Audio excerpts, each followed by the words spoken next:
साधक हो श्री अमृत मंथनेश्वर कल्किदत्त मंदिर, शिरूर, घोडनदी, जिल्हा पुणे, महाराष्ट्र येथील पंडित चतुर्वेद सायंटिस्ट श्री वत्सवक्षा भगवंत परमहंस परिव्राजकाचार्य श्री काशी विश्वेश्वरानंद सरस्वती महाराज उर्फ कर्डिले यादवराजे यांच्या अमृतवाणीत श्री लिंग महापुराण अर्थात श्री रामलिंग महापुराण कथा रोज सायंकाळी 8 ते 8:30 या वेळेत अवश्य लाभ घेणे.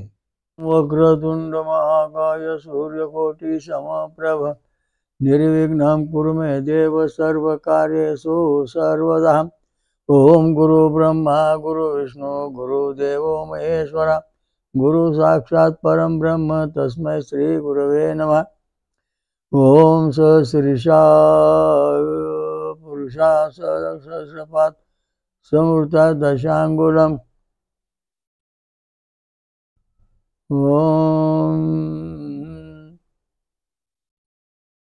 ओम शांताकारं भुजगशयनं पद्मनाभं सुरेशं ओम विश्वाधारं गगनसदृशं मेघवर्णं शुभांगनं ओम लक्ष्मीकान्तं कमलनयनं योगिध्यानगम्यं वंदे विष्णु भवभयहरं सर्वलोकैकनाथं. ओम शांती शांती.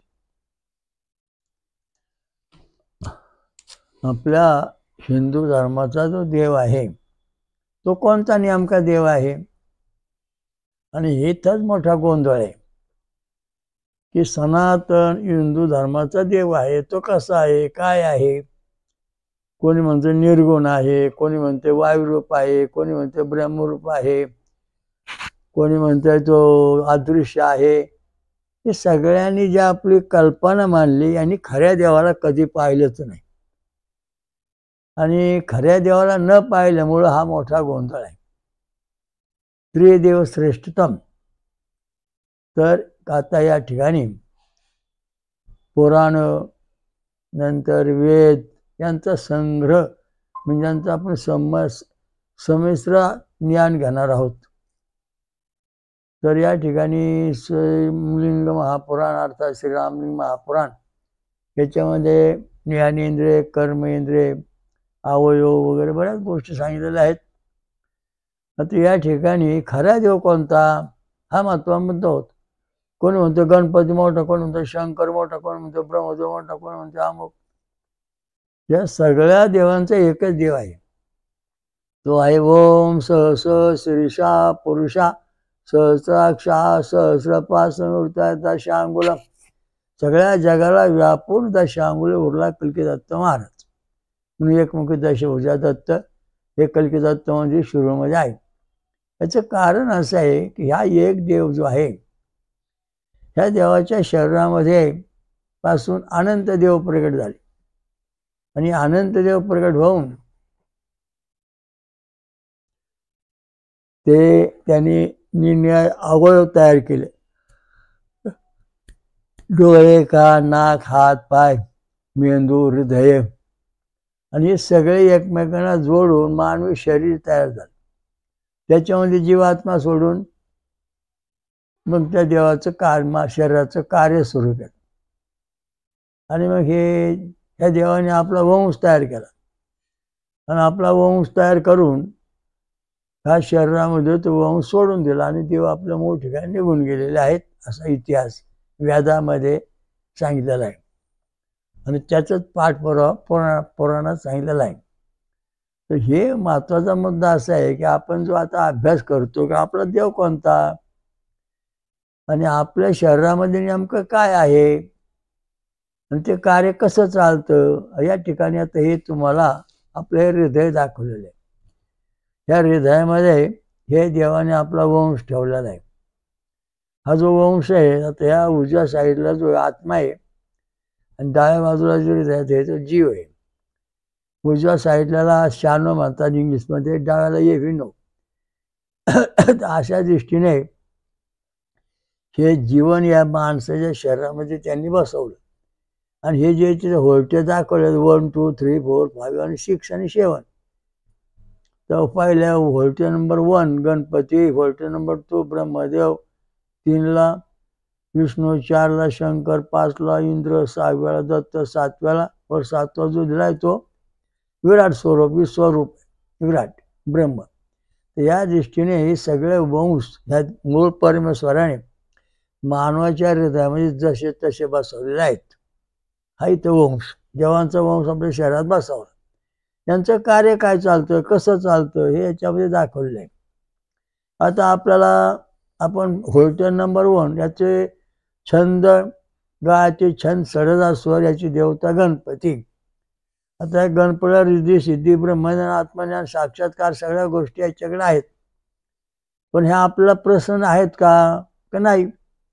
ज्या वेळेस व्होल्टेज नंबर 1 म्हणजे 6 mm ते 10 mm येईल तेव्हा आपल्याला 60% ते 100% रिद्धी सिद्धी ऐश्वर्य प्राप्त आहे, हे सिद्ध झालं.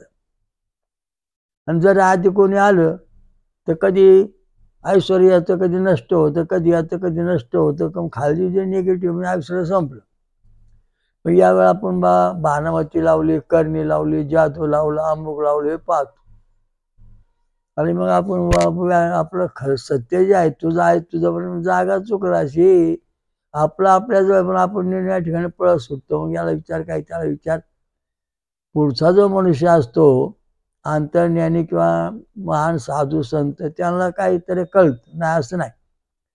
परंतु जे काही सर्वसाधारण माणसं आहेत ते तुला समजत नाही, मला समजत नाही, काहीतरी गप्पा ठोकून समजूत काढून लुटमार सुरू होते. अशा दृष्टीने धर्मामध्ये खेळ चालू झाला. आपल्या धर्माचं 2 नंबरचा पहिला नंबर व्होल्टेज आहे, दुसरा नंबर व्होल्टेजची रिद्धी सिद्धी, गणपती विद्या, गणेश विद्या, गणेश ऋषी, गणेश सिद्धी, ह्या सगळ्या आपल्याला नंबर व्होल्टेज 1 मधून मिळतात. पण आपला व्होल्टेज कसा पाहिजे, पॉझिटिव्ह पाहिजे, 6 ते 10 mm, तेव्हा आपल्याला गणेश सिद्धी प्राप्त होणार. गणपतीचं ज्ञान, गणपती जे विद्या आहेत त्या विद्या प्राप्त होते. आता या ठिकाणी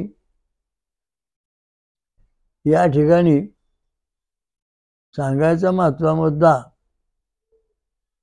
की या ठिकाणी आपण आता जे विचार मांडतोय ते फार महत्त्वाचे आहेत. आणि ते विचार मांडायचे म्हणजे असे की या संशोधन आहे की देवाने आपल्या शरीराचा वंश, देवाचा वंश ठेवला तो 6 नंबर 7 नंबरचा व्होल्टेजवर ठेवला. 7 नंबर म्हणजे 7 छंद आहे. पहिला नंबरचा व्होल्टेज छंद आहे गा, छंद षडजास्वर. आता दुसरा नंबर घेऊ आपण. दुसरा नंबरचा व्होल्टेज ब्रह्मदेवाचा आहे, वृष्णिक छंद षडजा, वृष्णिक वृषभ स्वर. या ठिकाणी ब्रह्मदेव आहे. हा ब्रह्मदेव सिद्धी आपल्याला प्राप्त करून घ्यायची. जग कसं निर्माण झालं, ही संतती कशी निर्माण होते, नंतर ही वंश कसा वाढतो, हे सगळं ज्ञान आपल्या बुद्धीत तयार होण्याकरता हे व्होल्टेज नंबर जो 2 नंबर आहे तो अधिक 6 ते 10 mm आला की ब्रह्मदेवाचं जे ज्ञान आहे ते ज्ञान आपल्याला प्राप्त होऊ शकतं. ब्रह्मज्ञान प्राप्त होतं, ब्रह्माचं काय ज्ञान प्राप्त होतं. आधी कोणी आलं तर अर्धवट ज्ञान प्राप्त होतं, निगेटिव्ह आलं तर काय प्राप्त होतं, म्हणजे आपण काय करू शकत नाही. हे जे ट्यूब बेबी, नंतर जे हायब्रिड जवारी, हायब्रिड गाया, हे जे सगळं आता जे विज्ञानामध्ये प्रगती झाली ते 2 नंबर व्होल्टेजचं रहस्यमय कथा आहे. त्या 2 नंबरमध्ये आपण विचार केला त्याच्यामध्ये ब्रह्मसृष्टी, ब्रह्मदेवाने सृष्टी रचना कशी केली, छंद निर्माण केले आधी. म्हणजे आधी टर्पण, शेंगदाण्याचं टर्पण तयार होतं, मग त्याचं मगाचं, मग शेंगदाणा तयार होतो, मग त्या शेंगदाणा जीव येतो. तशा दृष्टीने हे सगळं जग ब्रह्मदेवाने छंदात बसवलं. हरिवंश पुराण याच्यामध्ये ब्रह्मदेवाने छंद तयार केले. म्हणजे गायत्री छंद, वृष्णिक छंद, अनुष्टुप छंद, बृहती छंद, नंतर पंचछंद, नंतर त्रिष्टुप दैवस्वर, त्रिष्टुप छंद आणि जगछंद, हे छंद 7 तयार केले. आणि या 7 छंदामध्ये सगळं जग अतिशय सूक्ष्म, शून्यापासून तर चांगल्या हत्तीपर्यंत, म्हणजे मोठ्या शक्तिपर्यंत, वृक्षापर्यंत सगळ्या 84 लक्ष योनीचं रहस्य याच्यात बसवलं. आणि मग यांनी देवप्रजा तयार केली. देवप्रजा तयार केल्यानंतर ब्रह्मदेवाने त्यांना कंदमुळं फळं खायला दिली सुरुवातीला. आणि मग सगळ्या ठिकाणी त्यांना सांगितलं जात तुम्ही आता निर्णय वृक्ष व्हा, वनस्पती व्हा, मासे सस्य व्हा किंवा माणसं व्हा, देव व्हा, अशा दृष्टीने सगळे योनी 84 लक्ष योनी देव योनी तयार केली ब्रह्मदेवाने. ब्रह्मदेव सृष्टी निर्माण झाली. आणि मग ब्रह्मदेवाने सृष्टी निर्माण केल्यानंतर आपला वंश तयार केला आणि तो त्यांनी समाजात ठेवून दिला. त्या दृष्टीने या ठिकाणी जो मूळ परमेश्वर आहे त्याने आपला वंश म्हणजे त्याची जी शक्ती वंशाची परंपरा आहे त्याचा तो ब्रह्मदेव, ब्रह्मदेवाचा ब्रह्मदेव, विष्णूचा विष्णू, शंकर इंद्राचा इंद्र, अशा दृष्टीने सारखी परंपरा तयार केली. मग आता या ठिकाणी आपला जो 2 नंबरचा व्होल्टेज आहे वृश्निक छंद आणि वृषभ स्वर, हा जर समजा आपला 6 ते 10 मिळाला तर ब्रह्मदेवाचं जे कार्य आहे त्याचं बरेचसं ज्ञान आपलं होऊ शकतं. आणि ब्रह्मदेवाने जी सृष्टी निर्माण केली त्याच्यात काही गोष्टी आपण तयार करू. आता हायब्रिड जवारी, जर्सी गाई किंवा असे जे काही तयार झाले ट्यूब बेबी वगैरे हे सगळं 2 नंबरचं लक्षण आहे. म्हणजे हे 2 नंबर ब्रह्मदेवाला जे ज्ञान आहे ते ज्ञान, तसंच ज्ञान आपल्याला या ठिकाणी झालेलं आहे. म्हणजे होते झाले म्हणजे जगामध्ये आलेलं आहे. ब्रह्मदेव सृष्टीची पहिली अवस्था आणि आता ब्रह्मदेवाची सृष्टी दुसरी अवस्था, व्होल्टेज नंबर 2 पॉझिटिव्ह आला. आणि त्यामुळे हे जे शास्त्रज्ञ आहे त्यांना ब्रह्मदेवाचं जसं काही बरंचसं ज्ञान झालं आणि त्यांनी म्हणजे विज्ञान सृष्टी तयार केली. आता 3रा नंबर उष्णे अनुष्टुप छंद गांधार स्वर हे विष्णू देवता या ठिकाणी आहे. हा व्होल्टेज जर पॉझिटिव्ह आला तर आपल्या विष्णू तत्वाचं ज्ञान म्हणजे विष्णू भगवान कसं करतो. ओम अतो देवावंतो चक्रमे पृथ्वी सप्तधाम भीम. तर भगवान परमात्माने 7 ठिकाणी फिरला, 7 लोक निर्माण केले, तिथे त्यांना सोय लावली. त्रिपाद चक्र विष्णू गोपाळ तो धर्मान धार्यन, त्यांनी धर्माची रूपरेषा लावून दिली, कसं वागायचं काय लागायचं ह्या विष्णूने या ठिकाणी केलं. हे ज्ञान प्राप्त आपलं होऊ शकतं. हे जर आपला व्होल्टेज 3 नंबरचा पॉझिटिव्ह आला तर होईल.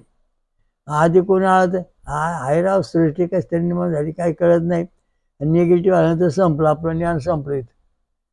आता 4था नंबर इथे आहे ब्रती छंद मांदा. इथं आता आपण आता जे लिंग महापुराण वाचतो, आता विष्णू पुराण झालं, गणेश पुराण, ब्रह्मपुराण, ब्रह्मांड पुराण, विष्णू पुराण ही माहिती मिळाली.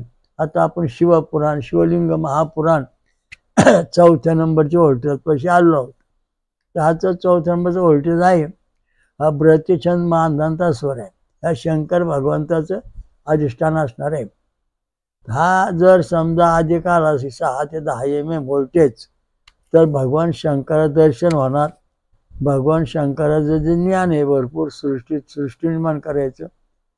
ब्रह्मदेवा विष्णू भगवान शंकरांनी दोघांची जटा आपटली, त्याच्यामुळे वीरभद्र, भुजातून वृद्ध म्हणजे काळभैरव ही त्यांनी आपली सृष्टी निर्माण केली. म्हणजे त्यांनी आपल्या पद्धतीने आपल्या याच्यात शिवसृष्टी म्हणजे देवसृष्टी निर्माण केली. विष्णू सृष्टी आता बघायची म्हणजे महत्त्वाचा मुद्दा आहे. गणेश सृष्टी निर्माण झाली पहिल्या व्होल्टेजमध्ये.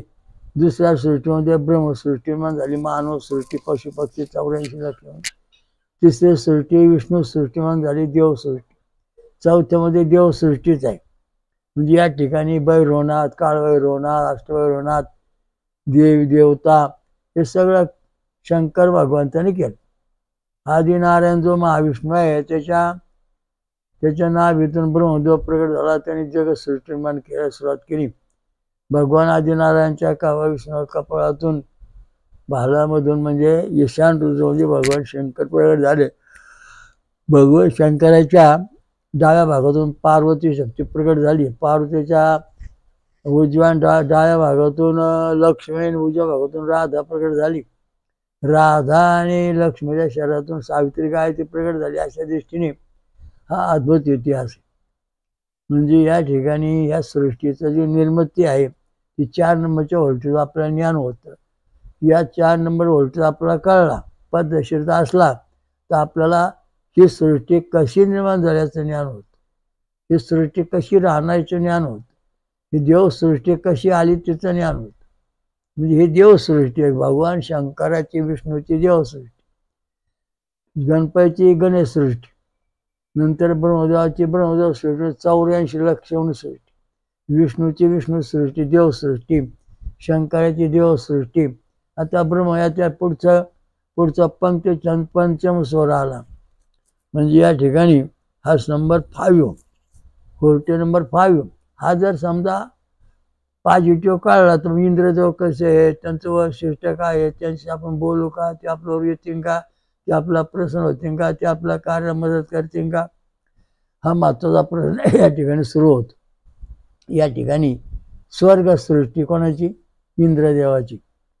हे 5 नंबर व्होल्टेज म्हणजे ज्ञान होतं, कुठं कोण आहे, स्वर्गात कुठं कोण राहतंय, कसं राहतंय, स्वर्गाला इमारती कशा आहेत, का सोन्याच्या आहेत का चांदीच्या हिऱ्याचे आहेत, स्वर्गामधले पशु कसे आहेत, स्वर्गामधले झाडं कसे आहेत, स्वर्गामधले जे पशु आहेत ते माणसारखे भाषा बोलतात, स्वर्गाची झाडं माणसारखे बोलतात, स्वर्गामध्ये अमृत आहे, कल्पतरू आहेत.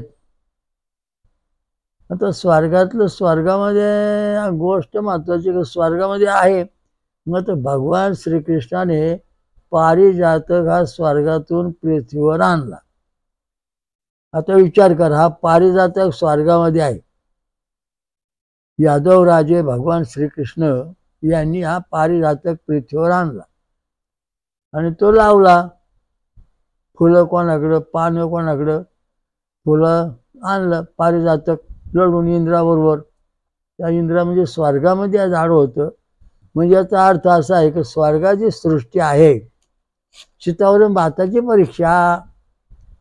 म्हणजे स्वर्ग जो आहे, स्वर्गात सुद्धा हा पारिजातक आपला पृथ्वी आहे का नाही आहे. मग स्वर्गात असाच घेत काय फरक आहे, असाच आहे. पण हा पारिजातक स्वर्गामध्ये बोलतो, आवाज देतो, याच्यामध्ये दिव्य सृष्टी प्रागट होते. आता पारिजातकाची पूजा कशी करावी, काय करायचं शास्त्र आपल्याला वेदात ग्रंथात किंवा पुराणामध्ये काही ठिकाणी सापडतं की भगवान कृष्णाने हा पारिजातक पृथ्वीवर का आणला, याचं काय महत्व आहे. सत्यभामेने सांगितलं, रुक्मिणीने सांगितलं, पारिजातक आणलाय, पूजा करायला सुरुवात झाली. पण पारिजातक वैशिष्ट्य काय, जगामध्ये सगळी झाडे आहेत, पण अशी झाड पारिजातकच वैशिष्ट्य काय. पारिजातक जो आहे त्याचं महत्व असं आहे की जो पारिजातक पूजा करतो तो देव होतो. पृथ्वी तलावर अजून सुद्धा पारिजातकाची पूजा करणारी स्त्री किंवा पुरुष जिवंतपणे देवरूप होतात. हा महत्वाचा मुद्दा आहे. सर्व यादव हे सगळे पारिजातकाची पूजा करण्यामध्ये देव झाले, देवरूपात आले. ही कृष्णाने इथे मोठी विद्या आणली की मानवाचा जिवंतपणे देव तयार करायचा, मानवाचा जिवंतपणे देव तयार करायचा आणि देव प्राप्त झाल्यानंतर तो स्वर्गात जायचा. हे सगळे यादव म्हणजे देव झाले पाहिजेत अशा दृष्टीने कृष्णाने पारिजातक पृथ्वी आणला ठेवला. त्यामुळे सगळे जे यादव कृष्णाची 1,80,000 मुलं, सगळ्या स्त्रिया, हे सगळे पारिजातकाची पूजा करायची, पारिजातक फुलं घ्यायची, देवाची पूजा करायची. याच्यामुळं पारिजातकातून जो दिव्य पुरुष बाहेर पडले त्यांनी त्यांना आपली सायुजात म्हणजे देव स्वरूप प्राप्त करून दिले. चतुर्भुज स्वरूपामध्ये सगळे देव तयार, सगळे यादव तयार झाले. अशा दृष्टीने या ठिकाणी हा इतिहास आलेला आहे. कारण का तर या सृष्टीमध्ये असे आहे, आता प्रथम स्वतः सांगतो बा सृष्टी निर्माण झाली, मग ब्राह्मण झाले, मग क्षत्रिय झाले, वैश्य शूद्र, हे सगळं परंपराप्रमाणे जे त्याने आपला इतिहास लिहिलेला आहे. जगात सृष्टीमध्ये जाता स्रोतला सगळे ब्राह्मण होते आणि क्षुद्र अतिक्षुद्र असं कोणी नव्हतं. पण हिरण्यकशिपू आल्यानंतर त्यांनी सगळे ब्राह्मण वेदांत करणारे महाराज सुरुवात झाले. त्यामुळं सगळ्या माणसांनी काय केलं, कोणी निर्णय जातं, मराठा, क्षत्रिय, अमुक तमुक असे निर्णयाचा, कुंभार, चांभारी सगळे लोक असे वेगवेगळे समाजाचे धंदे करायला लागले. त्यामुळं ह्या हिरण्यकश्यपाच्या तडाख्यातून ही सगळी प्रजा वाचलेली आहे. वाचण्याकरता सगळ्या प्रजेने ब्राह्मणत्व सोडून दिलं आणि आपलं क्षुद्रत्व अस्मिता प्राप्त केली. आणि त्यामुळं आता ती परंपरा तशीच राहिलेली आहे. त्याचं मूळ जे खरं असं आहे, हे पारिजात कृष्णांच्या करता आणलं की बा ही जे काही घडामोड झाली सगळी हिरण्यकश्यपाच्या काळामध्ये, हे सगळे जीव आता निर्णया खालच्या अवस्थेत आलेले आहेत. त्यांना वरच्या अवस्थेत घ्यायचं आहे म्हणून पारिजात स्वर्गातून खाली आणला, खरा इतिहास. आणि मग पारिजात ज्या समाजातली माणसं पूजा करतील, हरिजन गिरिजन कोणी बी, ते जिवंतपणे देव होतील हा इथं सिद्धांत मानला. आणि जीवन देव होऊन ते यादव बनतील. यादवाच्या करता आणला वृक्ष पारिजातक, सत्यभामा रुक्मिणी करता आणलेला, सर्व स्त्रियांच्या पुरुषांच्या करता आणला पारिजातक स्वर्गातून. कृष्णाने या लढाई करून इंद्राशी, तर हा वृक्ष देवलोक माणूस बनतो. म्हणजे हा वृक्ष स्वर्गामध्ये कसा आहे असाच आहे, पृथ्वी पण असाच आहे. पण स्वर्गामध्ये हा वृक्ष मानवासारखा बोलतो, तिथे तो अमृत पिऊन राहतो, पृथ्वीवर पाणी पिऊन जगतो. हा प्रश्न आहे. जर पारिजात जो पूजा करीन तो देव होतो. आता तुम्ही देवरूपात आले का नाही, हे आपण तुम्ही पारिजात पूजा करायला सुरुवात केली, पारिजात फुलं घेतली, शंकराला वाहिली, दत्ताला वाहिली, गणपतीला वाहिली, निर्णया देवाना तुम्ही ती पारिजात फुलं वाहिली, तर तुमचा जो 5 नंबरचा व्होल्टेज आहे हा तपासून पाहिला जातो. हा जर 6 mm 10 mm आला तर तुम्ही जिवंतपणीच देव झालेला हा सिद्ध झालं. म्हणजे पारिजातकाची पूजा, फुलांची फुलं घेऊन पूजा करणारे लोक जे ते जिवंतपणे देव झाले. किंवा पारिजात प्रसंग घालणे, पारिजात पाया पडणे, नमस्कार करणे, या वृक्षामधून देव बाहेर पडतो. हा पारिजातक जो आहे, त्या पारिजातकाच्या पुढे आपण बसलो बराच वेळ तर त्यातून एक दिव्य पुरुष बाहेर येतो. दिव्य पुरुष आल्यानंतर तो इंद्रासारखं स्वरूप, कृष्णाचं विष्णूसारखं स्वरूप प्राप्त केलेलं. तो सांगतो काय पाहिजे तुम्हाला, मग तुम्ही असं करा, म्हणजे आम्ही वृक्षरूपात आहोत, तुम्हाला आता स्वर्गात देवरूपात घेऊ. अशा दृष्टीने सगळ्या लोकांना हा पारिजातक देव जिवंतपणे देव रूपात आणतो बनवतो. हे जिवंतपणे माणूस चतुर्भुज स्वरूप व्हायचं एकच वृक्ष आहे जगामध्ये, तो म्हणजे कृष्णाने आणलेला पारिजातक. ज्याच्या दारात पारिजातक ती सगळी माणसं देवरूप, ज्याच्या मंदिरात पारिजातक तिथे जाणे सगळी माणसं देवरूप होतात. दर्शन गेले की देवरूप, म्हणजे इतकं सुंदर वरदान दिलेलं. पारिजातकाचा वृक्ष जर आपल्या घरी असेल, स्वर्गात आलेला 5 नंबर व्होल्टेज मध्ये आपण तपासून पाहतो, आपण देवरूपात आलो का भूतरूपात आहोत. जेव्हा आपलं व्होल्टेज 6 ते 10 mm आला की आपण देवरूपात आलेलो आहोत. आपली काळजी मिटली, आपण स्वर्गात आपल्याला जागा मिळाली, तिकीट मिळालं. इतकं सुंदर त्या पारिजातकाचं रहस्य आहे. याचा पुराणामध्ये काय थोड्या वेळ लिहिलेले आहेत की ह्या पारिजाताची पूजा करणारे सगळे यादव देवरूप झाले. म्हणजे या पारिजाताची जे जे लोक पूजा करतील स्त्री पुरुष ते देवदेवी होतील आणि मग त्यांना स्वर्गात जागा प्रवेश मिळेल, असं त्या पारिजातकाचं महत्व आहे. म्हणून बहुतेक लोक पारिजाताची पूजा करतात आणि पारिजात ज्यांनी पूजा केली त्यांना देव स्वरूप प्राप्त झाले तर प्रत्यक्ष अनुभव येऊ शकतो. आता याच्यामध्ये जर आधी कोणी जर असन तर हा पारिजात पूजा ते 5 नंबरचं व्होल्टेज समजा पॉझिटिव्ह आला 6 ते 10, म्हणजे मानवाचं रूपांतर देवरूपात झालं पारिजात पूजा केल्यानंतर. ही सत्यसृष्टी, अंधश्रद्धा नाही. आधी तुमचं कार्डिगाम तपासून बघा, तो कसा आहे 3 mm असेल. आणि जेव्हा तुम्ही 6 महिने पूजा सारखी पारिजात फुलांची करता तेव्हा त्याच्यातले जे चैतन्य, जे वैश्वानर अग्नी आहे तो तुमच्या शरीरात उतरून तुमचं देवात रूपांतर केलं जातं. मग ते देवात रूपांतर कसं होतं हा महत्त्वाचा मुद्दा. आता बघा, ही कुंभारीण माशी असते, ती घर करते, त्याच्यामध्ये आळे आणून ठेवते आणि कोण दार बंद करते. काही दिवसांनी त्या आळ्याचं कुंभारीण माशी रूपांतर होतं आणि त्या कुंभारीण माशी जेवढे संस्कार आहेत तसे तंतोतंत संस्कार कोणावर होतात, त्या आळ्यावर होता, त्या आळ्याची कुंभारी मिळते, कुंभारी माशी. तसं हा पारिजाताची पूजा करणारा जो भक्त आहे किंवा माणसं आहेत, भक्त आहेत, कुठल्या जाती समाज जरी असली तरी त्या कुंभारी माशीची आळीची जशी कुंभारी माशी बनली, तसं आपण साधे आहोत, तर हा पारिजाताचे संस्कार आपला होणार, त्याची हवा श्वास आपल्याकडे येणार, त्या श्वासाने आपण किंवा त्या हवेतून येणाऱ्या प्राणवायूमुळं आपलं रूपांतर कालांतराने देवरूपामध्ये होतं, हे सिद्धांत तिथं मांडलेलं आहे. आधी कोणी जर असेल तर कधी मानव कधी देव कधी मानव अशा स्वरूपात तिथे गडबड होती. निगेटिव्ह असेल तर राक्षसी वृत्ती तयार होते, म्हणजे 5 नंबरमध्ये राक्षसी वृत्ती होते, म्हणजे तो माणूस देव होऊ शकत नाही. असेच हे 6 व्होल्टेज नेमका रिद्धी सिद्धी, म्हणजे स्वर्गातल्या रिद्धी सिद्धी, स्वर्गात देव देवता होम हवन कार्यक्रम हे सगळं केल्यानंतर हे सगळं प्राप्त होत. हे स्वर्गातले देव प्रसन्न करता आपण होम हवन करायला सुरुवात करतो, इंद्र भेटला पाहिजे, गणपती, सगळे देव. तर आपलं जे व्होल्टेज आहे 5 नंबरचा स्वर्गातला, तो 6 mm ते 10 mm आला की इंद्रादेव आपलं भेटणार, ते आपलं साक्षर बोलणार, ते आपलं आशीर्वाद आपलं सहकार्य करणार, मदत करणार, कार्य करणार, आपलं कार्य जीवन यशस्वी होणार, धोका आपला कधीच होणार नाही. आणि आपला सरशेवटला होम हवन केल्यानंतर पूजा केल्यानंतर हा इंद्रदेव आपला देवलोकात त्या व्यक्तीला प्रवेश देतो. हा महत्व मुद्दा इथं मानला. जिवंतपणीच माणूस देव बनवायचा हा वृक्ष म्हणजे पारिजातक.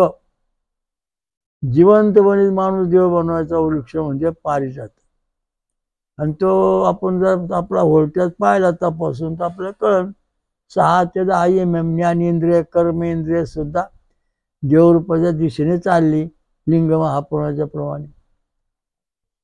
आता या ठिकाणी 6 नंबरचा व्होल्टेज त्रिशूप दैवस्वर हा 6 नंबरचा व्होल्टेज, इथे दत्त देवता आहे. मग आपला दत्त स्वरूप आहे, दत्त सिद्धी प्राप्त होणार, दत्त स्वरूप मिळणार, मग आपण दत्त लोकांना अशा दृष्टीने सगळं व्होल्टेज आहेत. पण आता 6 नंबरचा व्होल्टेज जो आहे 6 ते 10 mm आला का तुम्ही दत्त स्वरूप होणार, दत्त लोकात जाणार, तर ती साहित्य मिळणार, दत्ताची रिद्धी सिद्धी ऐश्वर्य मिळणार तुम्हाला, दत्त कार्य मिळणार. आधी कोणी आलं तर ते कधी मिळालं कधी नाही मिळालं, निगेटिव्ह आलं तर मिळणारच नाही, तर खाली चिन्ह 1 2 3 दाखवले. तर अशा दृष्टीने आपल्या जीवन शरीरामध्ये देवदेवता आहेत. आता या ठिकाणी व्होल्टेज नंबर 7 हा महत्त्वाचा मुद्दा. हा व्होल्टेज नंबर मशनीमध्ये निघत नाही. हे जेव्हा 6 व्होल्टेज जे आहेत हे 6 ते 10 mm येतील पॉझिटिव्ह मध्ये, तेव्हा 7वा विसिद्धी वेद छंदो काळीगाम जगत निशास्वर विराट स्वरूप हा प्रगट होतो. आणि मग आपल्याला विराट स्वरूप म्हणजे भगवान कृष्णाचं जे विराट स्वरूप दाखवलं त्याचा अंश आपल्याला मिळतो. कारण देवाने काय ठेवलेलं आहे, देवाने मानव बनवला, त्याच्या शरीरामध्ये आपला वंश ठेवला, तो वंश जसा पुढच्या 1000 पिढ्यात पुढे चालला, इंद्रापासून इंद्र, गणपतीपासून गणपती ब्रह्मा सगळं चाललं, विष्णूपासून विष्णू, शंकरपासून शंकर, म्हणजे अशा दृष्टीने सगळं जसं तसं पुढं वंश चाललेलं आहे. हा एक गुह्य ज्ञान आहे, समजून घ्यायला जरा थोडं अवघड आहे आपला अनुभव यायला. तर 6 नंबरचा व्होल्टेज जर समजा 6 ते 10 mm आला तर आपल्याला दत्त महाराज प्रसन्न आहेत, त्यांची रिद्धी सिद्धी, वेद मंत्र, नंतर त्यांचे 4 वेद, ऋग्वेद, अथर्ववेद, हे सगळं आपल्याला प्रसन्न आहेत. कामधेनू, वेद माता, जर समजा आधी कोणी आलं तर दत्त महाराज आपल्याला निमे प्रसन्न, कधी आहेत कधी नाही. निगेटिव्ह आलं तर दत्त प्रसन्न नाहीत, होणारच नाहीत, अशी दृष्टी या ठिकाणी आहे. आता या ठिकाणी 7वा नंबरचा व्होल्टेज आहे. तर हा 7वा नंबरचा व्होल्टेज साई पॉझिटिव्ह आलं तर तयार होतो. त्याला म्हणतात वेद छंदो काळीग्राम जगती छंदी शास्वर विराट स्वरूप, म्हणजे हे जे कृष्णाचं स्वरूप आहे, विराट स्वरूप दाखवलं अर्जुनाला, त्या स्वरूपाचा अंश वंश आपल्या शरीरात उतरतो आणि ते ज्ञान प्राप्त होत. म्हणजे आपल्या शरीरामध्ये सर्व इंद्रिय जेवढी आहेत हाडं, डोळे, कान, नाक, मेंदू, हृदय, रक्त इत्यादी.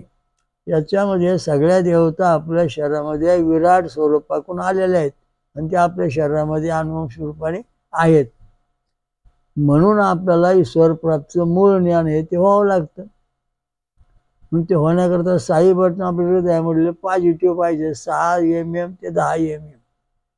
हे जर 6 mm 10 mm आले तर आपल्याला विराट स्वरूपाचं ज्ञान होणार आणि मग आपल्याला खात्री वाटणार खरोखर आपला देव हिंदू धर्माचा जो सनातनी देव आहे तो ओम सहस्रशा सहस्राक्षा सहस्रपात सुहृत्या दशांगुलम अशा दृष्टी नाही.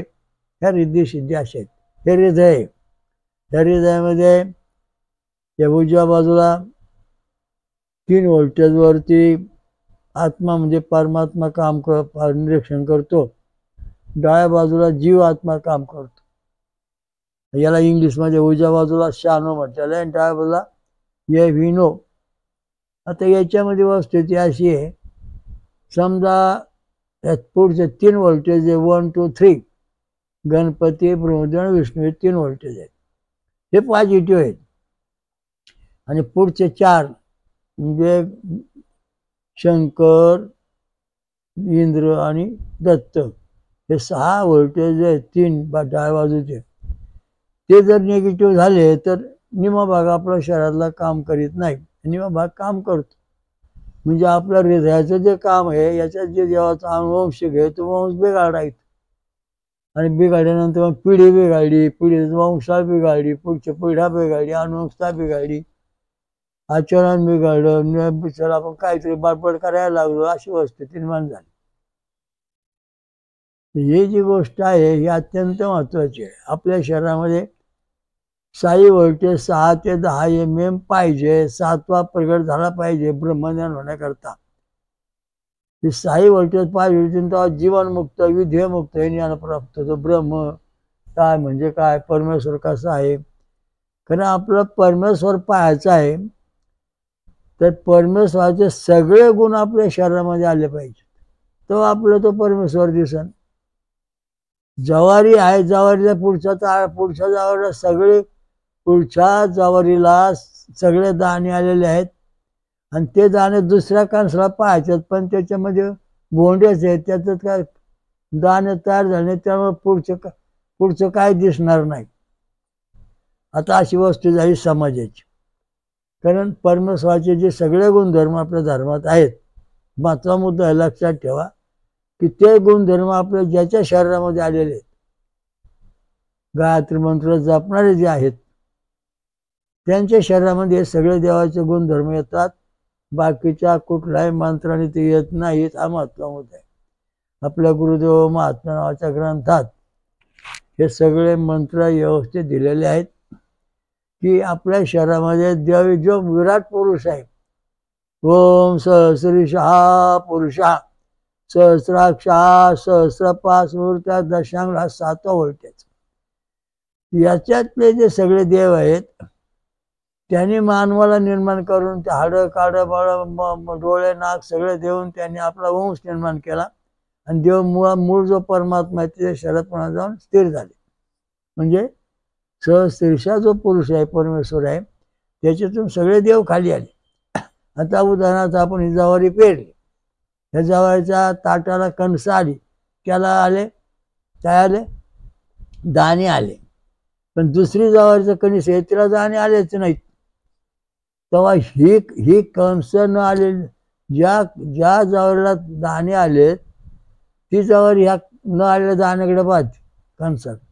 पण ज्या कणसात नुसते बोंडे दाणे आलेच नाहीत तेव्हा ह्या जवारीला त्या पुढच्या कणसातल्या जवारीचं ज्ञान होत नाही. कुठली जवारी आली काय नाही म्हणे, खोटे आहे सगळे. कारण आपल्या शरीरामध्ये दैवी शक्ती आलीच नाही. हा इथं महत्त्वाचा मुद्दा आहे, लक्षात ठेवा, फार महत्त्वाचा मुद्दा आहे. कारण हे भक्ती मार्गाचं रहस्यमय कथा आहे. ओम सहस्रशा पुरुषा सहस्राक्षा सहस्रपात. हे जे परमात्मा आहे, हजारो डोळे हजारो कान हजारो शिर, हे जे देवता आहेत त्या सगळ्या देवता ह्या कणसामध्ये आलेले म्हणून ते सगळे दाणे आले. पण या सगळ्या देवता भोंडी आल्या दाणे कारण आलेच नाही म्हणून त्या ठिकाणी याला दाणे आलेच नाहीत. मग हे कणीस काय म्हणणार, हे खोटे आहे सगळं, कुठं जवारी आहे, अजिबात नाही, आहे का, दिसते काय सगळे भोंडे सगळे असंच आहे. कारण ही ज्या जवारीमध्ये सगळे देवदेवी शक्ती आली, तशी जे माणसं साधू संत ऋषी मुनी जे आहेत तपस किंवा सर्वसाधारण सांसारिक माणसं कुठल्या जातीले तुम्ही असो, पण तुमच्या शरीरात जेव्हा सात्विक वृत्तीची हे सगळे देवदेवता तुमच्या शरीरात जेव्हा प्रवेश करतात, त्यांचे वंश देवाचे, तेव्हा ही जी जेव्हा कणसं आलेली आहेत तिच्यावर जो भोंडे आहेत, भुस्सा म्हणजे बुरशी आलेली आहे, फुलावर आलाय, तो फुलावरा ज्या जावरी दाणे भरले त्याच्यावरून पडतो. तो पडल्यानंतर पुन्हा त्या फुलावरले जे सत्य गुणधर्म आहेत म्हणजे रोपण ते ह्या जवारीचा भोंड्यामध्ये पुन्हा तशीच जवारी तयार होते. तेव्हा ही जवारी काय म्हणते, भोंडे नसणारी, आता हा खरे हे सगळे दाणे त्या जवारीच आहेत ना, तशी याच्यात पण तयार झाली. तसा भक्ती मार्ग आहे. आपण जेव्हा देवाची भक्ती करतो तेव्हा देवाची भक्ती करता करता देवाचे सगळे शरीर गुणधर्म जेवढे आहेत देवदेवता तेवढे देव आपले सगळे अवयव शक्ती सोडते आणि त्याच्यातून मग ते वंश तयार करते म्हणजे त्या शरीरामध्ये ते देवदेवता अंश ठेवून देते. मूलाधार चक्रात गणपती, मणी स्वाधिष्ठानमध्ये ब्रह्मदेव, मणिपूरमध्ये विष्णू, अनाहतमध्ये शंकर, पंक्त्या सिद्धामध्ये इंद्र, आज्ञाचक्रात दत्त, नंतर विश्वर सहस्रामध्ये विराट रूप, अशा दृष्टीने हा वंश या ठिकाणी आपल्या शरीरामध्ये हृदयामध्ये परमेश्वराने ठेवलेला आहे. तो जर आपल्या शरीरात नसेल, प्रगट होत नसेल, तर आपल्याला देवधर्म कळणार नाही, भक्ती करणार नाही, देव नाही, खोटं आम्ही देवधर्म करीत नाही, आम्ही देवाला मारित नाही ना, कारण तुमच्या शरीरामध्ये परमेश्वराचे जे मूळ गुणधर्म आहे ते आलेच नाहीत, त्यामुळे तुम्ही मानणारच नाहीत आणि त्याच्याकरता ओरडण्याचं काय कारण नाही. कारण तुमच्या शरीरात ते गुण आले असते तर तुम्हाला देव तुम्ही मानले असते, कारण ते गुण आले नाही. ते तुमच्या शरीराची इंद्रिय आहेत, ते विज्ञान इंद्रिय आहेत, म्हणजे त्या ठिकाणी दुसरे जण काम करतात. मूळ देवातले जे देवदेवता वंशज आहे ते वंश आपल्या शरीरात अनुवंशाने आलेला नाही. मग आपल्या शरीरामध्ये ईश्वरी वंश आला की नाही, देवी शक्ती आली की नाही, आपण आता तपासून पाहू शकतो. आपलं हे संशोधन 1960 सालापासूनचं कोट्यावधी लोकांना, लाखो लोकांना याचा फायदा झालेला लेक्चरप्रमाणे. तर आता या शरीराचे आता हे सगळं देवाने देव जो आहे सहस्रीशा पुरुषा परमेश्वर याच्या शरीरात जेवढ्या देवदेवता आहेत त्या खाली उतरल्या. मानवाच्या शरीरामध्ये त्यांनी सगळी जोडाजोडी करून शरीर तयार झालं आणि त्या प्रत्येकामध्ये डोळ्याची देवता, कानात देवता, नाकात देवता, हातात देवता, पायात देवता, शरीरात देवता, रक्तात देवता, सगळ्या देवदेवता सोडून आपला वंश सोडून दिला आणि ते निघून गेले. कारण हा वंशाचा परिचय चालू आहे प्रत्येक माणसाच्या शरीरामध्ये आणि त्या वंशाप्रमाणे आपण वागतो. ईश्वर आस्तिक बनतो म्हणजे त्याच्या शरीरामध्ये ईश्वरी प्राप्ताचे सहस्रीचा जो परमेश्वर आहे त्याचे सगळे देवदेवताचे अंश जे आहेत त्या माणसामध्ये आलेले आहेत. त्यामुळं तो माणूस सुद्धा देवरूपामध्ये आहे. ज्याचे शरीर आलं नाही तो माणूस नास्तिक आहे किंवा कसा त्याच्या मनात तो आहे, त्याप्रमाणे तो बाका पोर तुम्ही मानित नाही असं तसं.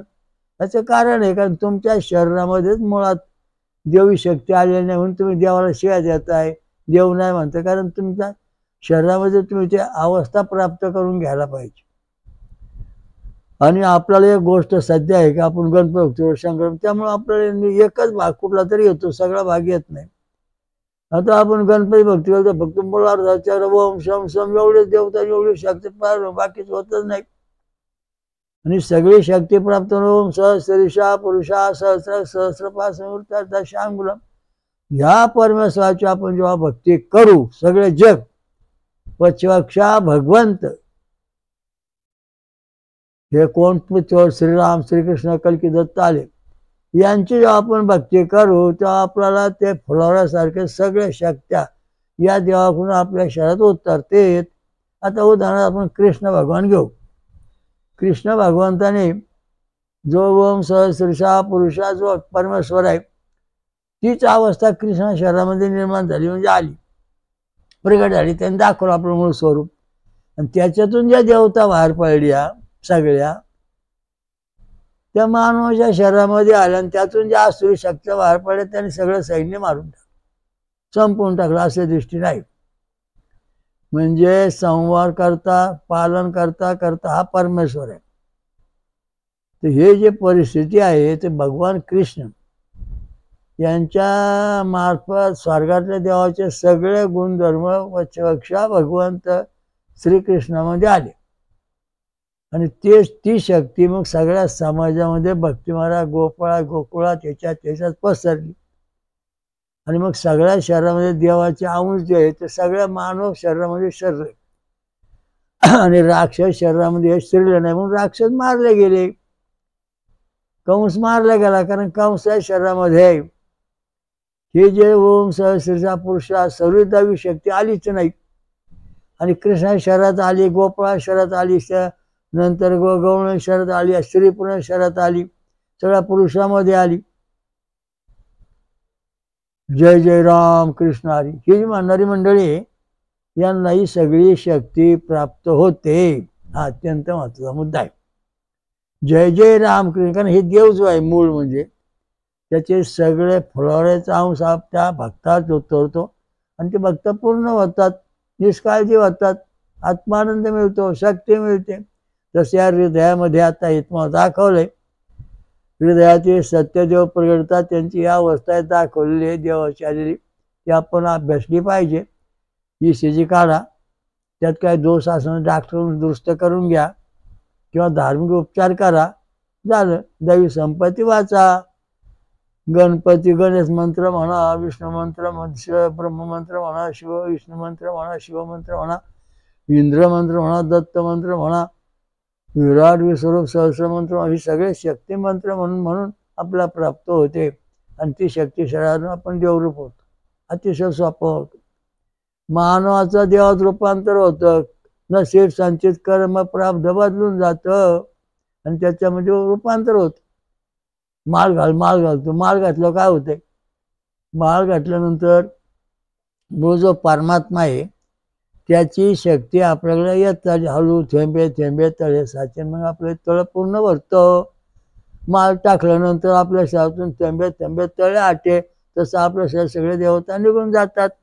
हा महत्त्वाचा मुद्दा आहे. आता तुमच्या समजा छातीमध्ये धडधड होती, भीती वाटते, काय त्याचं कारण आहे का आपलं जे परमात्मा आहे गणपती, हे जे सात देव आहेत सांगितलेत, हो मातो देवांतो विष्णू चक्र पृथ्वी सप्त, हे 7 मंडळे जे आपल्या शरीरात आहेत त्याचे जे अंशाचे वंशावळ आपल्या शरीरात आहे ती थोडी कमकुवत आहे, त्यामुळे आपल्याला भीती वाटते. मग याच्यामध्ये कुठला तरी शिरेमध्ये 2 देवता निघून जातात, त्यामुळे शिरेतून रक्तपुरवठा बंद होतो.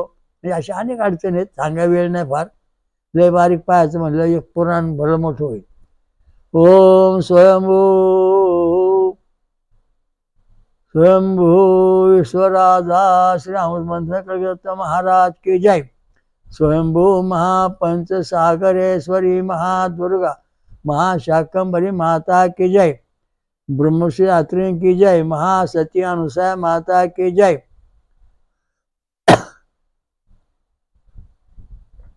सर्व देव देवतां की जय. साधु संतन की जय. धर्म की जय. हरिओम दत्त ओम. शांती शांती. सर्व साधकांनी महाराजांच्या या वेदमंत्र आणि रक्तगट संशोधनाचा प्रचार करावा. VBK ट्रस्ट ची योजना बेकारी संपविणे. वेदमंत्र आणि रक्तगट प्रचार करा, समाजाकडून मदत होते. जगभर घरोघरी प्रचार करा. अधिक माहितीसाठी पुढील पत्त्यावर भेट देणे किंवा संपर्क साधणे.